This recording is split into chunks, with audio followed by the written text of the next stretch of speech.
Next year's election will mark America's 60th presidential contest. Donald Trump is the clear frontrunner in an increasingly crowded field seeking the Republican presidential nomination. Florida Governor Ron DeSantis jumped into the contest last week and is viewed as the most formidable challenger to the twice-impeached Trump. As the race for the White House heats up, DeSantis has signaled the start of a slugfest with Trump. Former President Trump has swept all before him in the early stages of the contest. DeSantis has distanced himself from Trump, his erstwhile mentor. Trump returned to the campaign trail in Iowa on Thursday, just one day after DeSantis finished 2 days of crisscrossing the state. DeSantis had moved to New Hampshire, marking the first time both Republicans were pitching themselves before voters as official candidates. Trump has spent the last few weeks attacking DeSantis on social media and mocking his glitch-filled 2024 kickoff announcement. At a restaurant in Urbandale, Trump kept up his steady drumbeat of DeSantis criticism, this time for saying that it would take 2 terms to finish the job in the White House.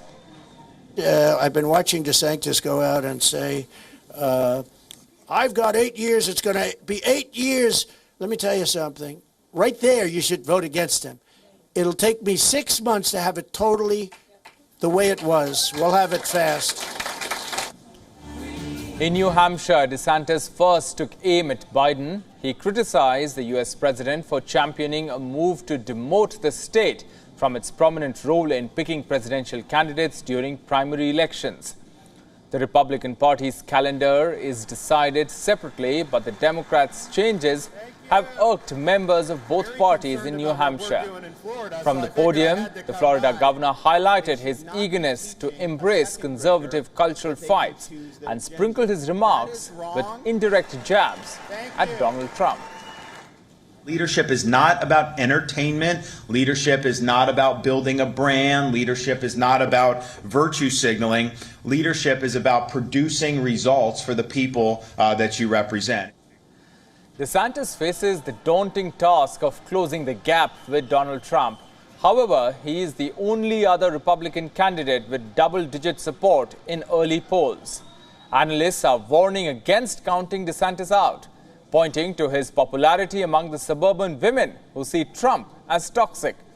He also enjoys the status of a winner, something Trump has not been able to claim since his 2020 defeat to Joe Biden.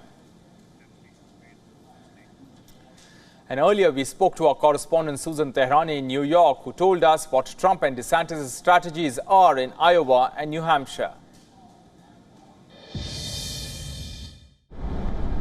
Trump and DeSantis' campaign appearances on Thursday really provided an early snapshot of the Republican primary that's just getting underway. Trump hammering DeSantis and also promising that his return to the White House would undo many of Joe Biden's policies, while DeSantis, as usual, limiting his comments and direct critique against Donald Trump, although not completely, but also hoping to nationalize his way of governing in Florida.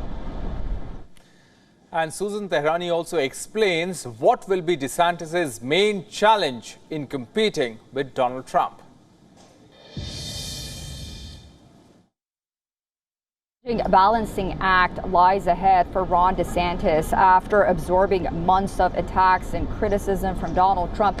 He's starting to fight back, although carefully, but it's going to be a delicate middle ground that he has to find, ultimately starting this new confrontational phase, if you may. He's trying to show voters that he's a fighter. He won't back down on the one hand, but he also has to be careful on the other hand not to appear overly sensitive or involved in Republican infighting.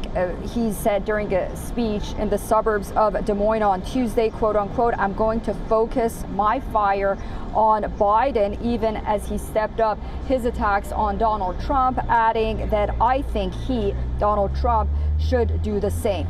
We'll have to see whether or not he'll be able to succeed.